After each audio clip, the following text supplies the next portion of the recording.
Hello সবাইকে, আমার চ্যানেলের নতুন একটি ভিডিওতে সবাইকে ওয়েলকাম। দুবাইতে আমাদের ডে 1 কেমন কেটেছে সেটা তো আপনাদের সাথে আগের ব্লগে শেয়ার করেছি। আর আজকে হচ্ছে আমাদের দুবাইয়ের ডে 2 প্ল্যান। আজ আমরা এক্সপ্লোর করতে যাচ্ছি ফিউচারের একটা ঝলক, মানে iconic museum of the future. আর দিনের শেষে থাকছে থ্রিলিং দুবাই ডেজার্ট সাফারি। একদিকে টেকনোলজি আর ফিউচার, আর অন্যদিকে ডেজার্টের অ্যাডভেঞ্চার। মানে আজকের ব্লগটা হতে যাচ্ছে খুব ইন্টারেস্টিং। সো ভিডিওটা শেষ পর্যন্ত দেখবেন, আর যারা আমার চ্যানেলে নতুন তারা সাবস্ক্রাইব করে পাশে থাকবেন। চলুন শুরু করা যাক। আমরা সকাল সকাল হোটেল থেকে ব্রেকফাস্ট করেই বেরিয়ে পড়েছি। এসে গেছি হোটেলের সামনে মেট্রো স্টেশনটায়। এখান থেকেই মেট্রো করে যাব Emirates tower metro station. First যেটা দেখার আছে সেটা হলো মিউজিয়াম অব দ্য ফিউচার। সবচেয়ে ইউনিক আর ফিউচারিস্টিক জায়গা। সত্যি বলতে দূর থেকেই এই বিল্ডিংটা দেখে পুরো অবাক হয়ে যাওয়ার মতো। এটা কোনো নর্মাল মিউজিয়াম না, এটা দেখতে যেন ফিউচার থেকে আসা একটা স্ট্রাকচার। এই বিল্ডিংটার ডিজাইনটা একদমই ডিফারেন্ট, গোলাকার শেপ আর পুরোটা জুড়ে অ্যারবিক ক্যালিগ্রাফি, যেটা আরও বেশি বিউটিফুল আর আকর্ষণীয় করে তুলেছে। দুবাইতে আসলে এই জায়গাটা না দেখলে সত্যি অনেক কিছু মিস হয়ে যাবে। মেট্রো স্টেশন থেকে এই মিউজিয়ামে যাওয়ার জন্য সুন্দর একটি ওয়াকওয়ে আছে, আর আমরা এখন সেই ওয়াকওয়ে ধরে মিউজিয়ামের দিকে এগোচ্ছি। এটার উদ্বোধন হয়েছিল 2022 সালে, আর এতটা পরিকল্পিতভাবে করা হয়েছিল যে তারিখটাও বেছে নেওয়া হয়েছিল 22শে ফেব্রুয়ারি, মানে 22/2/2022। এই মিউজিয়ামটা দুবাইয়ের ভবিষ্যৎকে নির্দেশ করছে। কিভাবে, চলুন সেটাই দেখাচ্ছি। ভিতরে ঢোকার পর মনে হচ্ছিল আমরা যেন কয়েক বছর ফিউচারে চলে গেছি। সবার প্রথম চোখ কাড়বে এই মিউজিয়ামের দেওয়াল জুড়ে ভিতর আর বাইরে পুরোটাই ক্যালিগ্রাফি দিয়ে ডিজাইন করা। মিউজিয়ামের লবির উপরে তাকিয়ে দেখবেন একটা সিলভার ফ্লাইং ফিশ, যেটা পুরো মিউজিয়ামের মধ্যে উড়ে বেড়াচ্ছে। এমন আরও অনেক কিছু দেখার জিনিস আছে এই মিউজিয়ামে, আমরা এক এক করে সেগুলোই দেখব। এই মিউজিয়ামে এন্ট্রির জন্য টিকিট আগের থেকে অনলাইনে বুকিং করে আসতে হয়। আমাদের টিকিট প্রাইস পড়েছিল 170 দিরহাম করে, মানে একজনের ইন্ডিয়ান টাকাতে 4200 টাকার মতো, মানে দুজনের 28,500 টাকা। টিকিট স্ক্যান করালে ওরা একটা করে রিস্ট ব্যান্ড দেবে, যেটা হাতে বেঁধে নিতে হবে। এবার আমরা ভেতরে প্রবেশ করব। মিউজিয়ামের ভেতরে থেকেও আবার ভেতরে প্রবেশ, কি অদ্ভুত তাই না? মিউজিয়ামের প্রদর্শনীগুলো আমাদের 5 তলা থেকে দেখতে দেখতে নিচে নামতে হবে, আর নামার জন্য ইউজ করতে পারেন এই অদ্ভুত ঘোরানো সিঁড়িগুলো বা ক্যাপসিউলের মতো মজাদার লিফটগুলো। সবার প্রথম আমরা লিফটে করে, মানে স্পেস ক্যাপসিউল করে যাব মহাকাশে। না সত্যি সত্যি মহাকাশ ভাববেন না, এটা এই মিউজিয়ামের এক্সপেরিমেন্ট থিম বলতে পারেন। মানে আমরা 2071 সালে মহাকাশে ভ্রমণ করতে যাচ্ছি। তার মানে ভবিষ্যতে 2071 সালে দুবাই যা যা প্ল্যান করে রেখেছে সেটাই তারা এই এক্সপেরিমেন্টের সাহায্যে দেখাচ্ছে।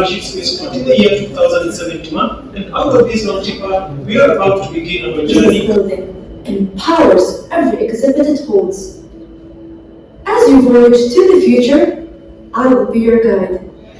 The worlds that you will encounter are not predictions, they are challenges. Your task is to explore and return with discoveries that can help the present. 2071. এখন আমরা যাচ্ছি লিফটের ভেতরে, মানে এই স্পেস ক্যাপসুলটার ভেতরে, যেটা আমাদের পৃথিবী থেকে মহাকাশে নিয়ে যাবে।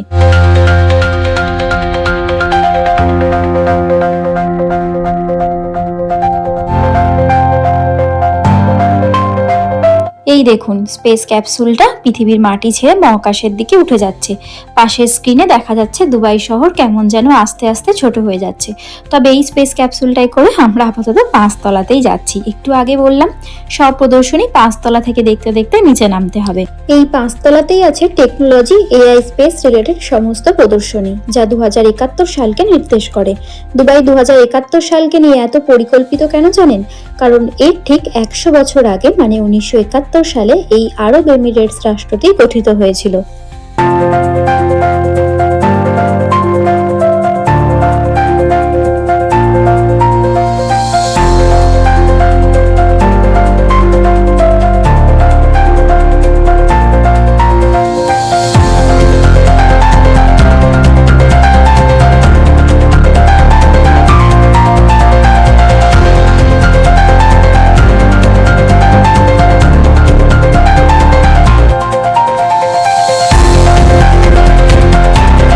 এই দেখুন, কয়েক মিনিটের মধ্যে আমরা মহাকাশে পৌঁছে গেছি, আর লিফটের স্ক্রিনের চারপাশে দেখতে পাবেন সৌরজগৎ।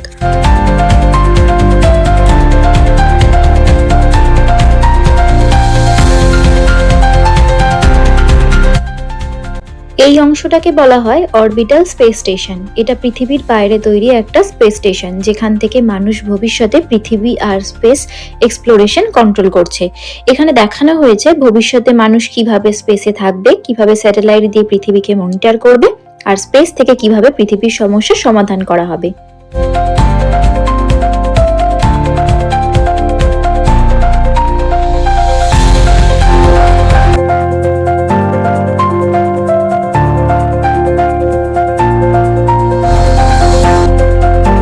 এখন আমরা সেই স্পেস ক্যাপসুলটায় করে ভূপৃষ্ঠের মাটিতেই অবতরণ করছি।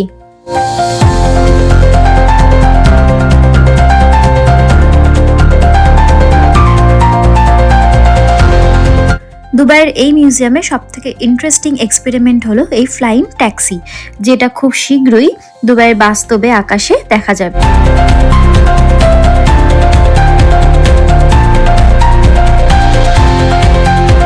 এখানে সবচেয়ে ইন্টারেস্টিং অংশ হলো লাইব্রেরি অফ লাইফ। এখানে হাজার হাজার প্রাণী ও উদ্ভিদের ডিএনএ ডেটা সংরক্ষণ করা হয়েছে। চারপাশে ছোট ছোট আলোর মতো অসংখ্য দেখতে ইউনিট দেখা যায়। প্রতিটা এক একটা জীবের প্রতিনিধিত্ব করে। প্রতিটা আলো আসলে একটা জীবনের গল্প, কোনোটা প্রাণী, কোনোটা পাখি বা কোনোটা উদ্ভিদ। মানে ভবিষ্যতে যদি কোনো প্রজাতি বিলুপ্ত হয়ে যায়, তাহলে এই ডেটার মাধ্যমে আবার সেই প্রজাতিকে ফিরিয়ে আনার ধারণা দেখানো হয়েছে, যেটা সত্যি ভাবিয়ে তোলে। পুরো জায়গাটা লাইটিং, সাউন্ড আর ডিজাইন এমনভাবে করা যে মনে হয় আপনি যেন কোনো সায়েন্টিফিক জগতের মধ্যে দাঁড়িয়ে আছেন, আর চারপাশে শুধু লাইফের ডেটা ঘুরছে।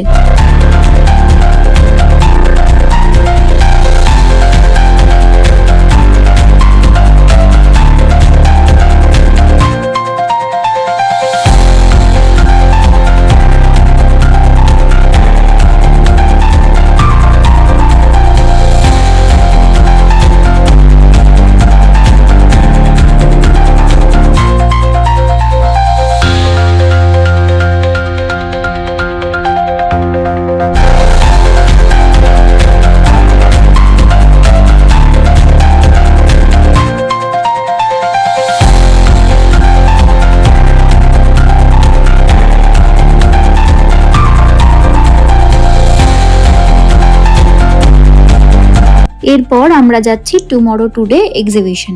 এই এক্সিবিশনের ওয়েলকাম জানানোর জন্য দাঁড়িয়ে রয়েছে একটা রোবোটিক হিউম্যান। সত্যি বলতে প্রথমবার দেখলে একটু অবাকই লাগবে, কারণ এই রোবটটা দেখতে একদম মানুষের মতো। হাত, মুখের এক্সপ্রেশন এমনকি মানুষের মতো করে নড়াচড়াও করতে পারে। এই ধরনের হিউম্যানয়েড রোবট আসলে ফিউচার টেকনোলজির একটা বড় উদাহরণ। এগুলো এমনভাবে ডিজাইন করা হয় যাতে দৈনন্দিন মানুষকে কাজকর্মে সাহায্য করতে পারে, যেমন ইনফরমেশন দেওয়া, গাইড করা, এমনকি কিছু ক্ষেত্রে মানুষের সাথে কথা বলাও। এখানে মানুষের প্রয়োজনীয় সমস্ত জিনিস এআই রিলেটেড ফিউচারের জন্য তৈরি করা। গাড়ি, cycle, robotic dog, drone, robotic human, আরো কত কি। এই দেখুন, 4 পায়ে সাইবার ডগ বা রোবোটিক ডগ।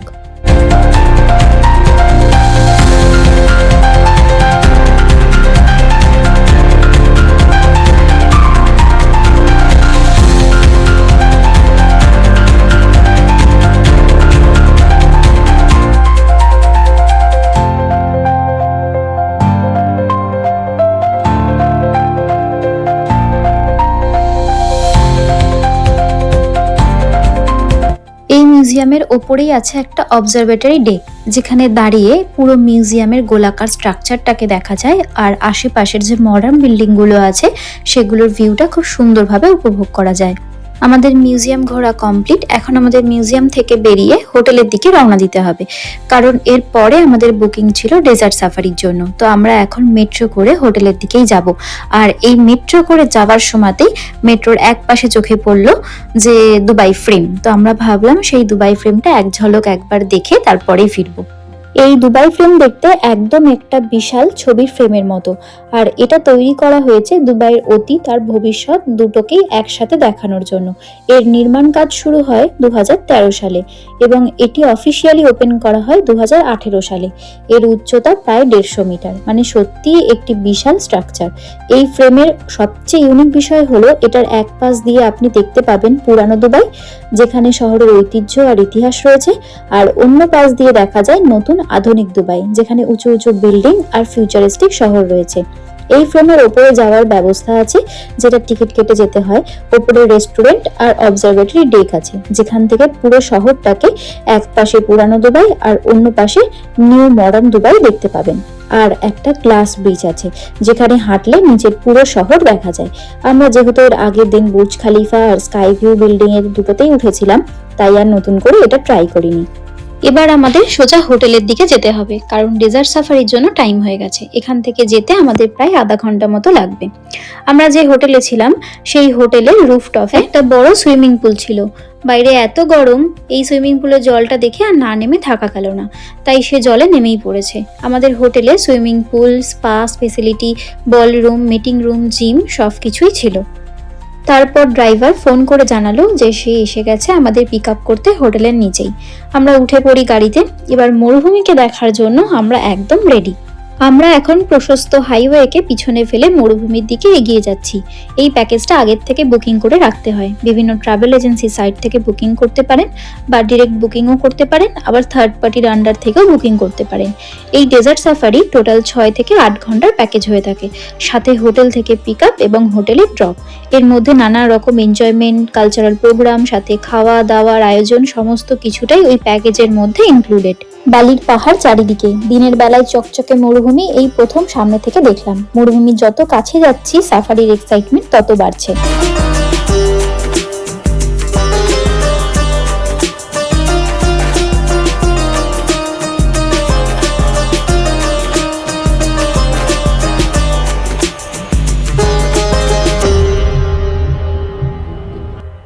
আমাদের এখন আনা হয়েছে এটিভি ক্যাম্পে। এখানে বালির ওপর নিজেরা এটিভি গাড়ি নিয়ে রাইড করা যাবে, তবে এটা কিন্তু প্যাকেজের মধ্যে ইনক্লুডেড নয়। দেখুন কত কত এটিভি, বাগি, কার রাখা আছে। সিঙ্গেল, ডাবল, একসাথে 4 জন রাইড করার মতো কারও আছে। বিভিন্ন প্রাইসের টিকিট। তবে যা গরম আর রোদ, আমরা ভয়ে আর যাইনি। দুবাইতে এই ফেব্রুয়ারি মাসেই টেম্পারেচার প্রায় 28 ডিগ্রির কাছাকাছি। ভীষণ গরম, হাত পা রীতিমতো জ্বলে যাওয়ার মতো অবস্থা। দুবাইয়ের যে ট্র্যাডিশনাল পোশাকগুলো হয় ছেলে বা মেয়েদের জন্য, সেগুলো এখানে এই ক্যাম্প থেকে কিনতে পাওয়া যায়। আর মাথায় যে স্কার্ফের মতো বাঁধে, সেগুলো এই সব ক্যাম্পের মধ্যেই পাওয়া যায়। ইচ্ছা হলে কিনে নিয়ে পরে ফটোশুট করতে পারে।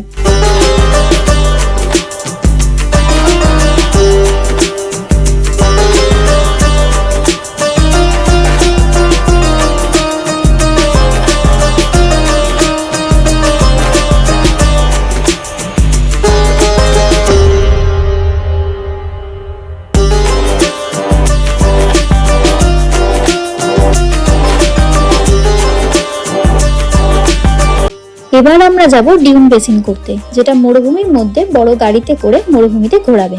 সেটা ওই প্যাকেজের মধ্যে ইনক্লুডেড। যে ড্রাইভার আমাদের নিয়ে এসেছেন উনিই করাবেন। তবে এই ডিউন বেসিন করার সময় গাড়িতে সবাইকে সিট বেল্ট পরতে হবে, এটা মাস্ট। ড্রাইভার বলেছে আমাদের রোলার কোস্টার রাইড করাবে, বেশ মজার। এই যাত্রাটাই এখানে পুরোটাই ড্রাইভারের হাতের খেলা বলতে পারেন, কারণ বালির ওপর চাকা ভালো স্কিড করে আমরা জানি। ড্রাইভার এই বালির ওপর দিয়ে উথাল পাথাল করে, মানে গাড়ির চাকাগুলো বালির ওপরে স্কিড করিয়ে রাইডটা করাবে, যাতে আমাদের এনজয়মেন্টটা হয়। এই সামনের গাড়িগুলোকে দেখছেন, সব একটা গ্রুপ বলতে পারেন। এরা একে অপরকে সেম ভাবে ফলো করতে করতে যাচ্ছে। কিছু কিছু জায়গায় একদম উপরে উঠে আবার সাই করে নিচে নেমে যাচ্ছে। খুব মজার। যত বালি শুকনো হবে তত এই বেসিনের রাইডে মজা হবে।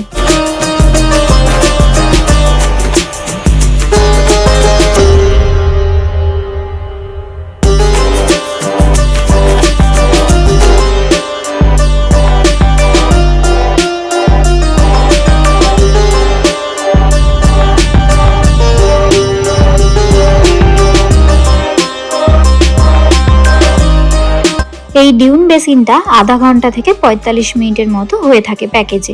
আমরা এখন সুদূর ধুধু মরুভূমিতে দাঁড়িয়ে। এখানে কিছু আমাদের প্যাকেজের মধ্যে ইনক্লুডিং স্যান্ড বেসিন স্লাইড আছে, যেগুলো আমরা এক এক করে সারবো।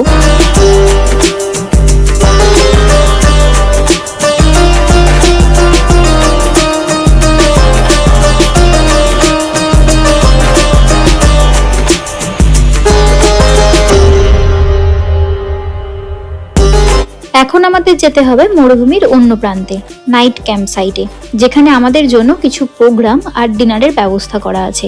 এই প্রোগ্রাম আর ডিনার যত সুন্দর হবে, প্যাকেজের কস্ট তত বাড়বে। এটা ছিল মরুভূমির মাঝে গুবাইবা ক্যাম্প। এখানেই রাতের ডিনার, কালচারাল প্রোগ্রাম মানে বেলি ডান্স এগুলোই হবে। এই প্যাকেজের মধ্যে আরো একটা জিনিস ইনক্লুডেড ছিল, সেটা হলো ক্যামেল রাইড। আমরা তাড়াতাড়ি গিয়ে রাইডটা করলাম, কারণ সানসেট হয়ে যাচ্ছিল। মরুভূমির মধ্যে উট চড়া একটা আলাদাই ব্যাপার। এই উটটা আবার দেখি সিটি বললেই সবকিছু বোঝে, সিটি দিলেই উঠছে, আবার সিটি দিলেই বসছে। আমার কাছে তো এই উট চড়াটা ফার্স্ট টাইম, আমি খুব মজার সাথে চড়েছি। আবার উটটা চড়ার সময় তো আমি শুধু একটা গানই গাইছিলাম, সেটা হলো চল মেরে উট টিক টিক টিক টিক টিক টিক টিক টিক। আর যে উটের মালিক ছিল তিনি আমার গান শুনে খুব মজা পেয়েছেন।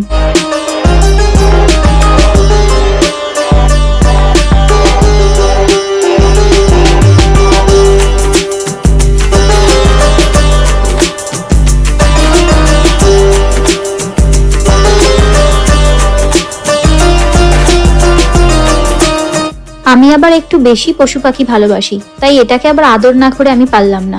যত দেখছি আদর করছি, ততই দেখি বেশি করে কোলের মধ্যে শুয়ে পড়ছে।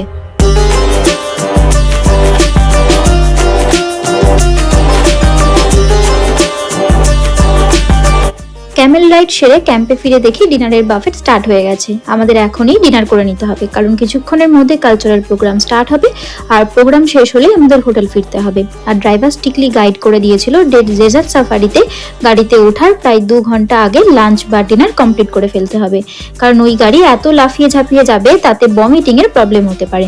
এখানে বারবিকিউ থেকে শুরু করে অনেক কিছুর আইটেম ছিল, বিভিন্ন মিষ্টি dessert item, snacks, main course, সাথে ড্রিঙ্কস।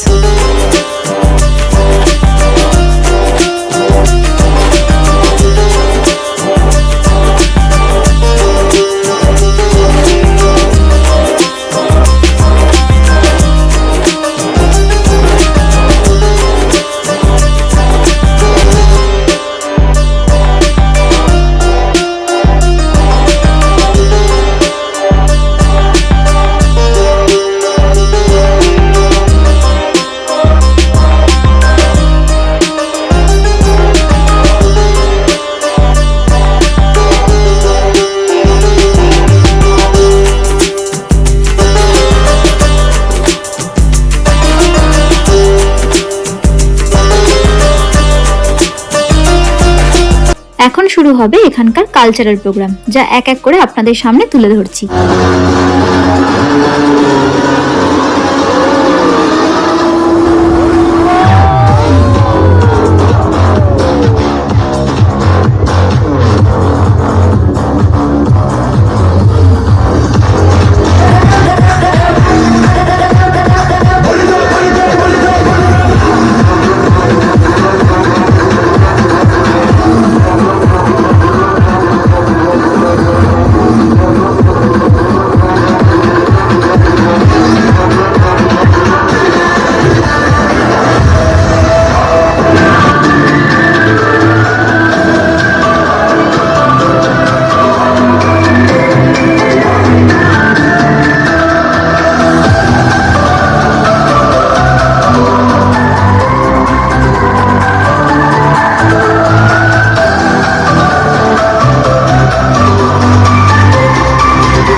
আজকের এটা সব থেকে দারুণ অ্যাডভেঞ্চার ছিল। মরুভূমিতে সারা দিন কাটিয়ে খাওয়া দাওয়া নাচ গান করে বেশ মজাতেই কাটলো। এবার আমাদের হোটেলে ফেরার পালা। ড্রাইভার আমাদের একদম হোটেলেই ড্রপ করবে। আজকের মতো দুবাইয়ের ডে 2 ভিডিও এখানেই শেষ করলাম। খুব তাড়াতাড়ি দেখা হবে দুবাইয়ের ডে 3 ব্লগে।